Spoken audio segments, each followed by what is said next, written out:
নাজিৰাত সাংসদ গৌৰৱ গগৈক বিভিন্ন দল সংগঠনৰ বিপুল সম্বৰ্ধনা। সাংসদ হিচাপে নাজিৰাত উষ্ম আদৰণি।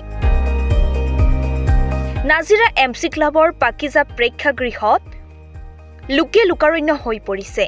নাজিৰা মহকুমা আদালত তথা মহকুমাধিপতিৰ কাৰ্যালয়ত নাজিৰা আৰু শিমলুগুৰি পৌৰসভাৰ প্লেন সদস্য হিচাপে শপত গ্ৰহণ কৰে। এই জয় নাজিৰা, শিৱসাগৰ, যোৰহাট তথা অসমৰ জয় বুলি অভিহিত কৰি ৰাইজৰ আগত কৃতজ্ঞতা জ্ঞাপন কৰে গৌৰৱ গগৈয়ে। কেন্দ্ৰ চৰকাৰৰ নিয়ন্ত্ৰণত কাম কৰে আৰু এই বিষয়টো গুৰুত্বপূৰ্ণ। মোক বহুতে বিয়াৰৰ বিৰুদ্ধে অভিযোগ দিছে আৰু গোটেইবোৰ অভিযোগ লৈ মই আমাৰ শীতকালীন যে আমাৰ অধিৱেশন হ'ব সদনত, মই আমাৰ